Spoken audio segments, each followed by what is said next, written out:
உலகத்துல இருக்கக்கூடிய மர்மமான புதையல்கள் எங்கெங்க இருக்கு தெரியுமா? அமெரிக்க ஜனாதிபதி முதல் கடற்கொள்ளையர்கள் வரை யாருமே தேடி கிடைக்காத உலகத்துடைய மர்மமான புதையல்கள் எங்க இருக்கு, இப்போ எப்படி இருக்கு தெரிஞ்சுக்கலாம் வாங்க. இந்த புதையல்களை தேடும் முயற்சியில எண்ணற்றோர் பாத்தீங்கன்னா தங்களுடைய உயிரையே இழந்திருக்காங்க. அந்த அளவுக்கு மர்மமா அங்க நெருங்க கூட முடியாத அளவுக்கு இருந்திருக்கு அந்த புதையல்கள். தி ஆம்பர் ரூம், ரஷ்யாவில் இருக்கக்கூடிய தி ஆம்பர் ரூம் அப்படிங்கிறது செயின்ட் பீட்டர்ஸ்பர்க் நகருக்கு பக்கத்தில் அமைஞ்சிருக்கக்கூடிய ஒரு பிரபலமான அரண்மனை. ஆம்பர் ரூம் 1707 அந்த ஆண்டுல பெர்ஷியாவில் கட்டப்பட்ட ஒரு அறை போன்ற பொக்கிஷம் தான் இது. இது ரஷ்யாவிற்கும் பெர்ஷியாவிற்கும் இடையிலான அமைதி பரிசாக பீட்டர் 1க்கு வழங்கப்பட்டுச்சு.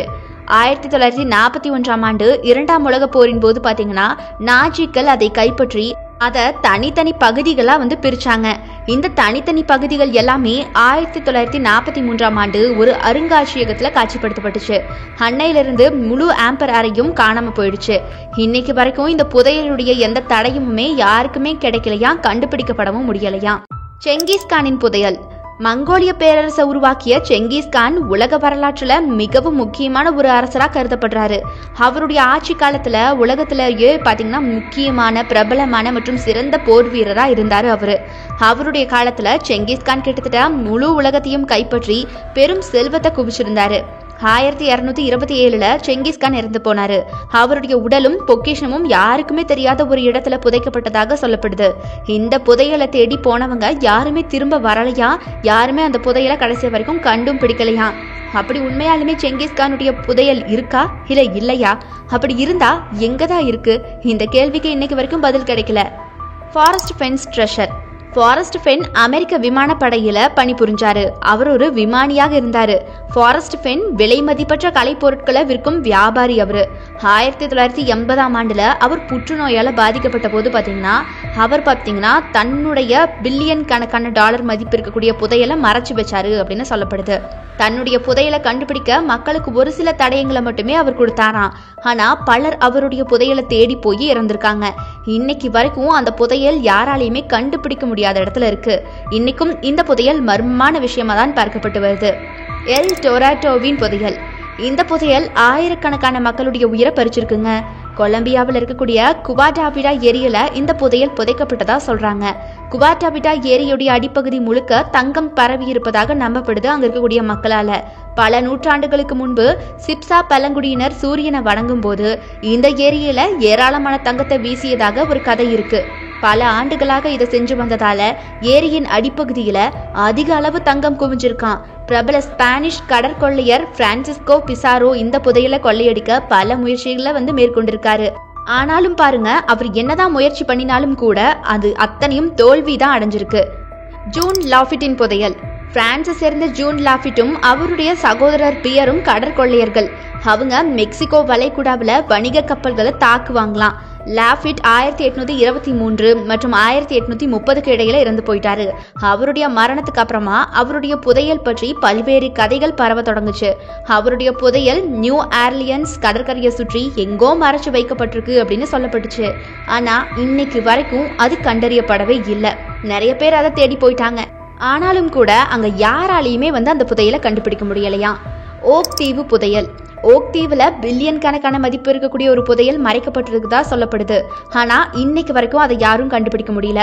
1975ஆம் ஆண்டுல ஓக் தீவுல இருக்கக்கூடிய நோவா ஸ்கோடியாவிற்கு பக்கத்துல அமைஞ்சிருக்கக்கூடிய ஒரு தீவுல சில குழந்தைகள் விளக்குகளை பார்த்திருக்காங்க. அதற்கப்புறமா குழந்தைகள் அங்கு தோண்டிய போது பாத்தீங்கன்னா 2 மில்லியன் பவுண்டுகள் 40 அடி ஆழத்துல புதைக்கப்பட்டிருப்பதா சொல்றாங்க. ஒரு கல் துண்டை கூட கண்டுபிடிச்சிருக்காங்க அவங்க.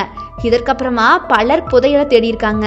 அமெரிக்க ஜனாதிபதியாக இருந்த பிராங்க்லின் டெலானோ ரூஸ்வெல்ட் கூட பாத்தீங்கன்னா இந்த புதையலை தேடி இருக்காரு. ஆனா இன்னைக்கு வரைக்கும் கூட இந்த புதையலை யாராலையுமே கண்டுபிடிக்க முடியலையா. அப்படி அந்த இடத்துல புதையல் இருந்திருக்குமா அப்படின்னு யாராவது சந்தேகப்பட்டா, அப்புறம் எப்படி 2 மில்லியன் பவுண்டுகள் 40 அடி ஆழத்துல புதைக்கப்பட்டிருக்கிறத அந்த குழந்தைகள் கண்டுபிடிச்சாங்க? ஒரு சிறு கல் அந்த இடத்துல எப்படி தென்பட்டுச்சு அப்படின்னு கேள்வி எழுப்புறாங்க அங்க இருக்கக்கூடிய மக்கள். இன்னமும் கூட அந்த புதையலை தேடி நிறைய பேர் போறாங்க. ஆனா அந்த இடத்துல வெற்றி கிடைச்சுதான்னு கேட்டா சந்தேகம் தான். The last Dutchman gold mine. அரிசோனாவுடைய சவுத் பூங்காவில் இருக்கக்கூடிய மூட நம்பிக்கை மலைகள்ல தொலைந்து விட்டதாக சந்தேகிக்கப்படக்கூடிய புதையல் தான் இது. லாஸ்ட் டச்சுக்காரரின் தங்க சுரங்கம் அபரிமிதமான செல்வத்தை கொண்டிருப்பதாக அந்த ஊர் மக்கள் சொல்றாங்க. பல வருடங்களாக இது தேடப்பட்டு வந்தாலும் இந்த சுரங்கத்துடைய இருப்பிடம் இன்னும் யாருக்கும் தெரியாதான். ஆனா பாருங்க, புதையல் வேட்டையாளர்கள் கூட இதை தேடி பார்த்துட்டாங்க. ஆனா இந்த புதையல் யார் கைக்குமே கிடைக்கல.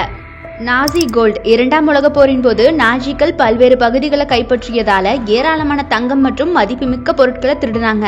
அவங்க போர்ல தோல்வி அடைஞ்சதால அவங்க இந்த பொக்கிஷங்களை பல்வேறு இடங்கள்ல மறைச்சும் வச்சாங்க.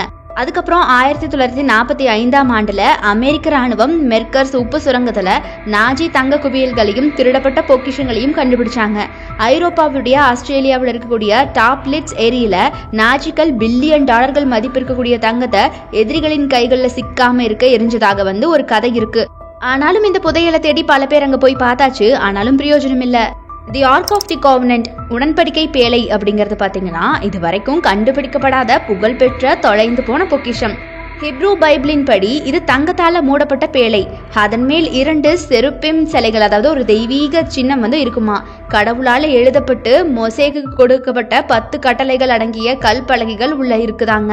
இறுதியில அது இஸ்ரேலில் சாலமன் அரசனால கட்டப்பட்ட ஒரு பெரிய கோவில்ல வைக்கப்பட்டிருக்கு. இந்த பேழை வரலாற்றுல 2 முறை கைப்பற்றப்பட்டிருக்கு. முதல்ல பெலிஸ்தியர்களாலும் அதுக்கப்புறமா 2ஆம் நெபுகாத் நேசர் மன்னருடைய கீழ் பாபிலோனியர்களாலும் கிமு 587ல ஜெருசலேமை அழிச்சதுக்கு அப்புறமா பாபிலோனுக்கு எடுத்துட்டு போயிருக்காங்க. அப்போதிருந்தே பாத்தீங்கன்னா இந்த பேழை 2500 ஆண்டுகளுக்கும் மேலாக தொலைஞ்சு போனதா கருதப்படுது. இது வரைக்கும் இதை யாருமே பார்க்கவே இல்லையா. The lost Inca gold. நீண்ட காலத்துக்கு முன்னாடி ஸ்பானியர்கள் இன்கா பேரரசை தோக்கடிச்சு தங்களுடைய மன்னரை கைப்பற்றினாங்க. அப்போ அரசன் என்ன பண்றான், புத்திசாலித்தனமா பேரம் பேச ஆரம்பிக்கிறான். என்ன விடுதலை பண்ணுங்க, நான் இது கீழே தங்கத்தை கொடுக்குறேன் அப்படிங்கிற மாதிரி. இருந்தாலும் அரசனை விட ஸ்பானியர்கள் புத்திசாலிகள். அவங்க என்ன பண்றாங்க, ராஜாவையே தூக்கிட்டு புதையில இருக்கிற இடத்த காட்டியே ஆகணும் அப்படின்னு சிறைப்பிடிச்சிட்டு போகிறாங்க. ஸோ இதுக்கப்புறமா அவரை கூட்டிட்டு போய் அந்த கோல்டு அவர் காட்டலை அப்படிங்கிறதுக்காக அவர் அழிச்சிருக்காங்க. இன்கா ஜெனரல் தங்கத்தை நவீன ஈக்வடார் காடுகள்ல ரொம்ப ஆழமா மறைச்சு வச்சிருக்காங்க அப்படின்னு கருதப்படுது. இதை கண்டுபிடிக்க பல முயற்சிகள் இருந்தாலும் கூட லாங்கனேட்ஸ் மலைகள்ல தங்கத்துடைய இருப்பிடம் இன்னைக்கு வரைக்கும் ஒரு மர்மமாவே இருந்து வருது. இங்கிலாந்துடைய தொலைந்த நகைகள். 1216ஆம் ஆண்டுல கிங் ஜான் தன்னுடைய எதிரிகளிடமிருந்து தப்பிக்கும் போது சேற்றை கழுவும் நீர்ல இங்கிலாந்துடைய கிரீட நகைகள் மற்றும் பிற பொக்கிஷங்களை இழந்துட்டாரு. இந்த சம்பவம் பாத்தீங்கன்னா நேனே ஆற்றில் நடந்ததாக சொல்லப்படுது. ஆனா நகைகள் இன்னைக்கு வரைக்கும் அந்த ஆற்றைய அலசியும் கூட கண்டுபிடிக்கப்படல. தி ஹோலி கிரெயில். கிறிஸ்துவத்துல பாத்தீங்கன்னா மரியாதைக்குரிய பொக்கிஷமாக கருதப்படக்கூடிய ஹோலி கிரெயில் அப்படிங்கிறது இயேசுவுடைய இறுதி இரவு உணவின் போது பயன்படுத்தப்பட்ட ஒரு கோப்பை அப்படின்னும், அதுக்கப்புறமா அரிமத்தியாவை சேர்ந்த ஜோசப் இயேசுவுடைய ரத்தத்தை சேகரிக்க பயன்படுத்தின ஒரு விஷயம் அப்படின்னு நம்பப்படுது. அதன் புகழ்பெற்ற முக்கியத்துவம் இருந்தாலும் கூட ஹோலி கிரெயிலுடைய இருப்பிடம் இன்னைக்கு வரைக்கும் யாருக்கும் தெரியல. இது காயங்களை குணப்படுத்தக்கூடிய தன்மை கொண்டது அப்படின்னும் அழியாத தன்மையை கொடுக்கும். அதாவது இறப்பே இல்லை ஒரு மனுஷனுக்கு அப்படிங்கிற ஒரு வரத்தை இது கொடுக்குமா.